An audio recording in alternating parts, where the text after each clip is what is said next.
Pas humbjes së zgjedhjeve të 11 majit, kryedemokrati Sali Berisha mbajti takimin e parë me aleatët e opozitës, ku u angazhua për një bashkëpunim të ngushtë në çështjet kryesore politike, duke përfshirë ndryshimet në kodin zgjedhore dhe reformën territoriale. Ai garanton se asnjë vendim për këto reforma nuk do të merret pa dakordsinë e forcave opozitare. Rezultatin e zgjedhjeve diktoi droga, krimi e diktoi partia shtet. Se me Edi Ramën zgjedhje nuk ka. Ai u përgjigj kritikëve përfshirë deputetin Ervin Saliani, që e bëjnë përgjegjës për mungesën e frymës në radhën e demokratëve.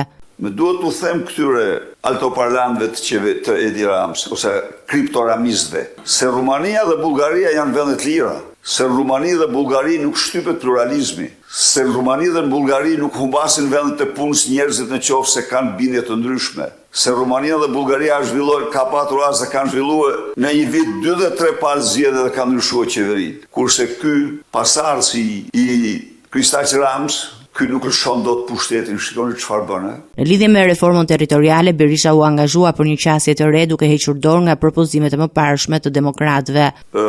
Unë do të garantoj për vullnetin e plot Partisë Demokratike të përcaktojmë së bashku atë sistem që ne si forca politike opozitare e konsiderojmë më të dobishmin. Le të bëjmë ne këtu një përzgjedhje të përbashkët. Ne kemi përfaqësuesit tanë në Komisionin e Reformës Elektorale, të cilët do të jenë avokatrit e propozimeve tona të ujdisura, të rëna dakord, që ne mendojmë se është sistemi më i përshtatshëm për zgjedhjet në Shqipëri.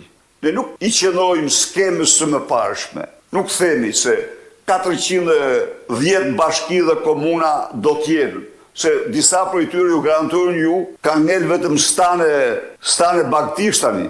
Njerëzit kanë ikë, po prapë se prapë, aty ku ka mundësi dhe komunitete, ne do të gjejmë, do u qëndrojmë. Ne do synojmë ripopullimin e Shqipërisë. Përgjigje i dha edhe kryeministrit, i cili për ditësh ka shpjeguar arsyet që sipas tij një përfaqësues i kabinetit qeveritar nuk mund të pezullohet nga gjykata.